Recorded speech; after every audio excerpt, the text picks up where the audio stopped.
Assalamualaikum warahmatullahi wabarakatuh. Pada kesempatan kali ini, perkenankan saya Hanif Taufikur Rahman mempresentasikan penelitian yang saya lakukan dengan judul Sequential Water Level Control menggunakan PLC Modicon TM221CN16R dengan pemrograman GraphJet. Penelitian ini saya lakukan bersama dengan Pak Asepta Suryawardana. Kami dari Teknik Instrumentasi Kilang, Politeknik Energi dan Mineral Akamkes Cepu mempresentasikan dalam rangka Seminar Nasional Teknologi Energi dan Mineral SNTEM 2021.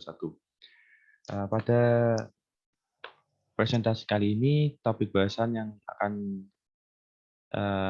dibahas adalah yang pertama pendahuluan, kemudian dasar teori, tinjauan proyek alat, wiring diagram, pembuatan program, dan yang terakhir adalah simulasi. Pertama kita masuk ke pendahuluan, berisi latar belakang dari penelitian. Yang pertama adalah pengendalian level air banyak kita jumpai pada proses industri. Umumnya aksi level control ada pada pengaturan aliran air, baik itu inlet maupun outlet vessel. Nah, sistem pengendalian yang konvensional kebanyakan memanfaatkan relay sebagai pengontrol dengan mekanisme switching. Namun pengaplikasiannya sangat terbatas karena prinsip kerjanya hanya on-off sehingga tidak bisa digunakan untuk pengendalian yang lebih kompleks dan variatif. Nah, selain itu, penggunaan relay dalam sistem kontrol memiliki banyak hambatan seperti rentan terhadap intervensi medan listrik, deteksi kesalahan sistem yang sulit karena posisi relay yang tersebar di lapangan, kemudian kebutuhan akan kabel yang banyak. Nah, solusinya adalah dengan memanfaatkan PLC sebagai controller yang mampu menutupi kekurangan relay dalam penggunaannya pada sistem pengendalian. PLC lebih unggul dibanding relay karena memiliki beberapa kelebihan seperti tahan terhadap electrical noise, fleksibilitas dalam modifikasi sistem kontrolnya, kemudian pengaturan input-output yang terintegrasi sehingga tidak membutuhkan banyak kabel, dan yang terakhir adalah apabila kita ingin memodifikasi suatu sistem kontrol, maka kita tidak perlu melakukan pengkabelan ulang, melainkan kita hanya memodifikasi program yang telah kita buat pada software-nya.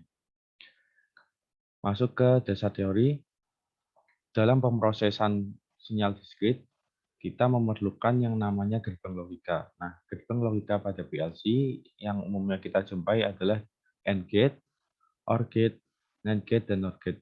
Dengan kombinasi gerbang logika ini, kita bisa membuat suatu sistem pengontrolan. Sekilas tentang wiring diagram yang banyak dijumpai pada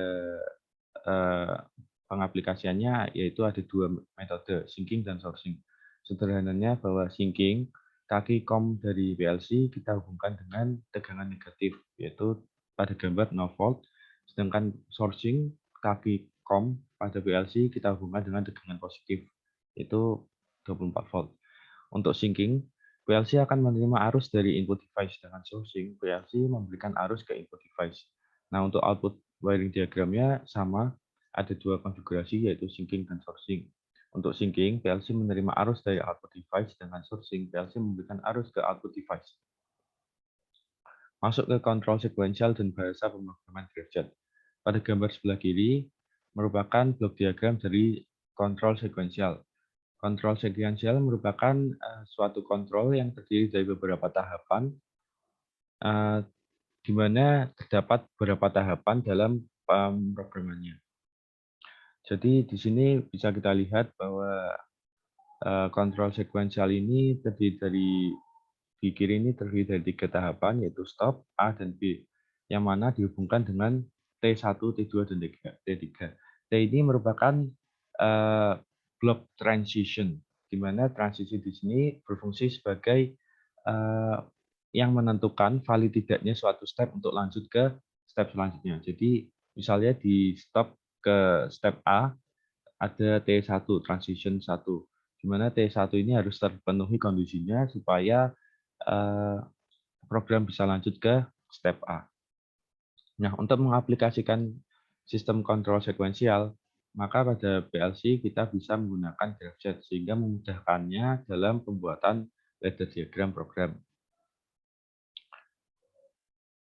Kemudian tinjauan proyek alat, di mana komponen utamanya kita menggunakan PLC Modicon TM221CN16R, merupakan PLC generasi terbaru dari Schneider Electric yang berjenis compact. Artinya bahwa semua komponen seperti power supply, CPU, modul I/O, dan modul komunikasinya tergabung dalam satu alat. PLC ini berukuran kecil dan bisa di-expand maksimal hingga 7 modul. Untuk outputnya berupa relay. Kemudian untuk spesifikasinya adalah sebagai berikut. Selanjutnya adalah tinjauan dari prototipe alat, di mana terdapat sebuah vessel dengan ketinggian 20 cm dipasang 3 buah sensor level switch, yaitu LSL normally open, LSH normally open, dan LSH normally close. LSL kita pasang di ketinggian 5 cm, LSH dipasang di ketinggian 15 cm, dan LSH 18 cm. Nah, kenapa LSH ini kita buat normally close? Karena ada beberapa pertimbangan berdasarkan safety yang akan dijelaskan pada slide selanjutnya. Kemudian outputnya berupa LED hijau, orange, merah yang dilengkapi dengan buzzer, dan yang terakhir adalah pompa 24 volt DC. Untuk prinsip kerja alatnya cukup sederhana, yaitu ketika level air berada di bawah LSL, yaitu di bawah 5 cm, yang menandakan level yang rendah, maka aksinya adalah LED merah disertai dengan buzzer atau alarm itu akan on.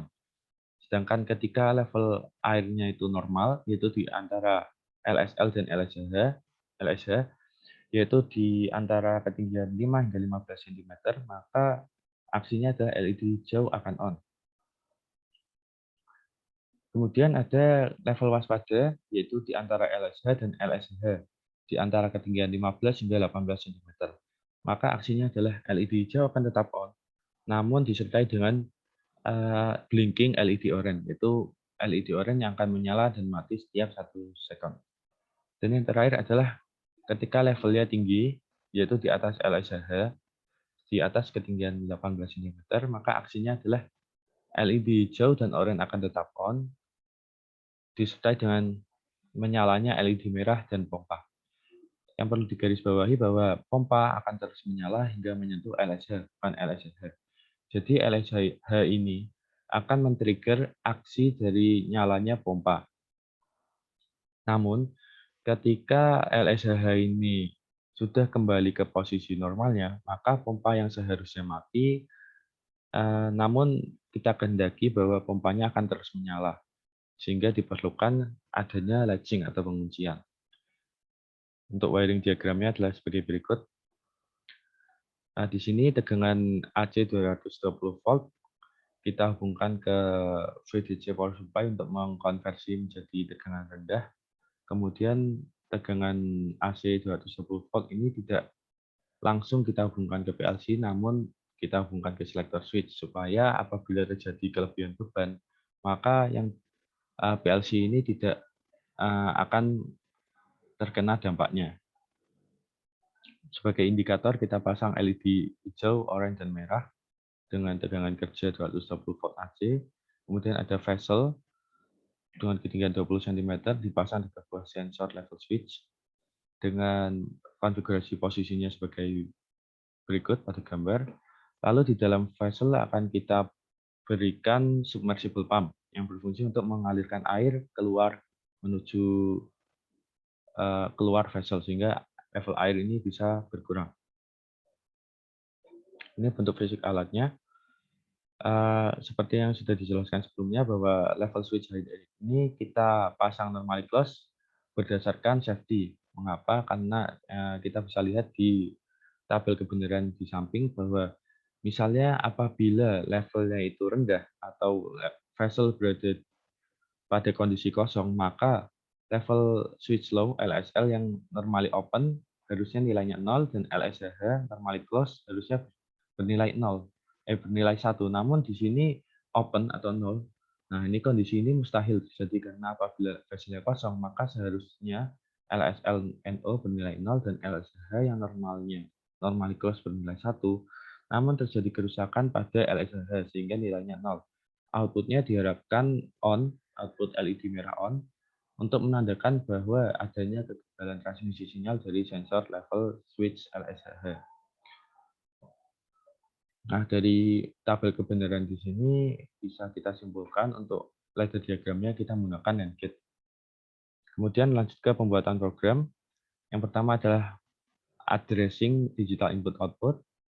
Kemudian pengalamatan memory bit. Memory bit di sini digunakan untuk menyimpan hasil komputasi atau pengolahan sinyal diskrit dari ladder diagram yang nantinya bisa kita gunakan untuk yang pertama untuk counter, kemudian transisi dari graph chart dan sebagainya.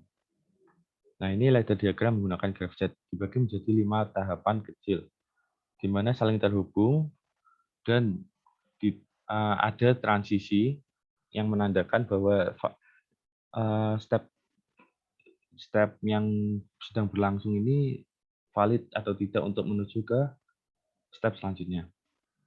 Step 1 merupakan inisiasi level awal, step 2 blinking LED orange, step 3, 4, dan 5 ini untuk level dalam keadaan level air tinggi.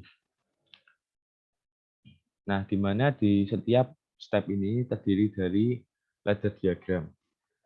Ini step 1 inisiasi awal level air, ada ladder diagram LSL dan LSH dipasang NAND gate, kemudian LSL dihubungkan dengan output LED hijau, kemudian ada LSL dan LSH dihubungkan dengan level waspada dipasang dengan konfigurasi N, dan yang terakhir adalah LSH untuk mengaktifkan level tinggi M1.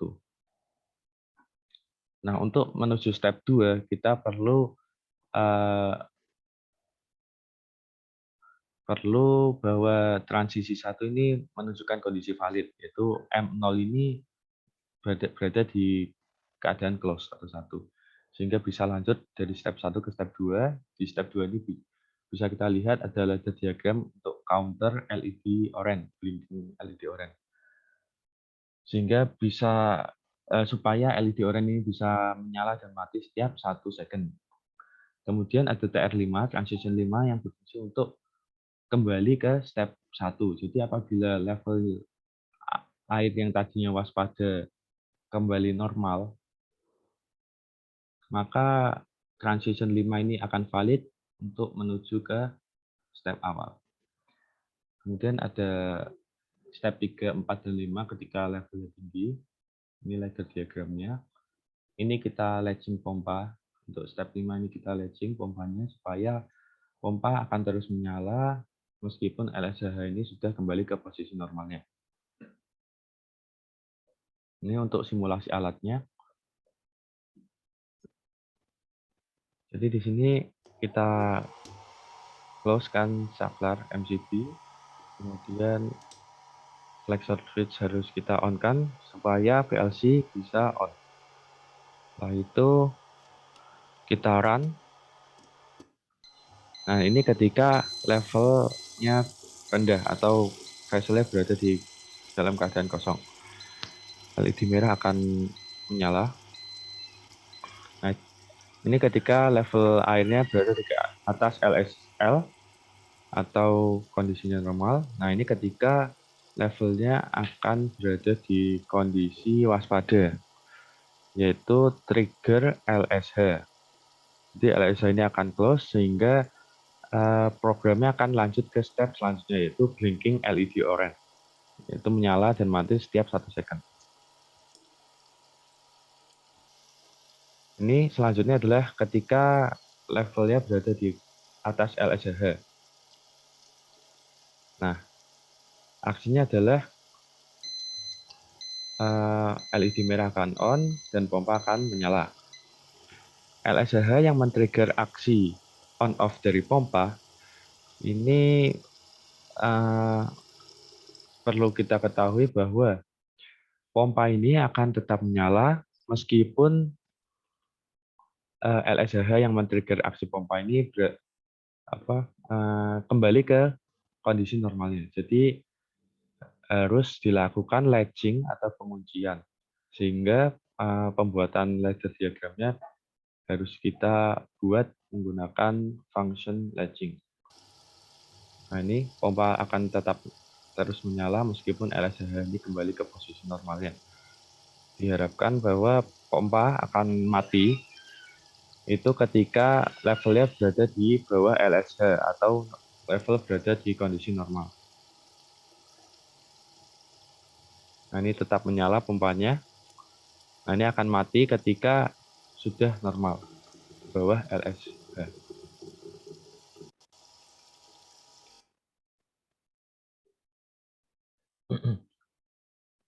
Nah, ini kita bisa lihat di ladder diagramnya ketika levelnya rendah, maka masuk ke tahap step 1, inisiasi level awal. Kemudian ketika levelnya normal, maka yang menyala LED hijau lanjut ke level waspada dari step 1, kemudian lanjut ke step 2. Ini blinking LED oranye pada step 2. Selanjutnya kita masuk ke level tinggi, yaitu menuju ke bagian kanan dari grafset. Itu pompa akan menyala, lalu latching pompa, di sini pompanya tetap menyala. Nah, ketika LSH ini eh, tadi level airnya tetap di atas LSH, maka LSH akan close. Kemudian ketika LSH ini open atau levelnya berada di bawah LSH, maka pompanya akan mati. Nah, ini transition untuk menuju ke step 1 ini terpenuhi sehingga step dari step 5 menuju ke step 1. Sekian dari presentasi saya. Apabila ada kesalahan kata, mohon dimaafkan. Wassalamualaikum warahmatullahi wabarakatuh.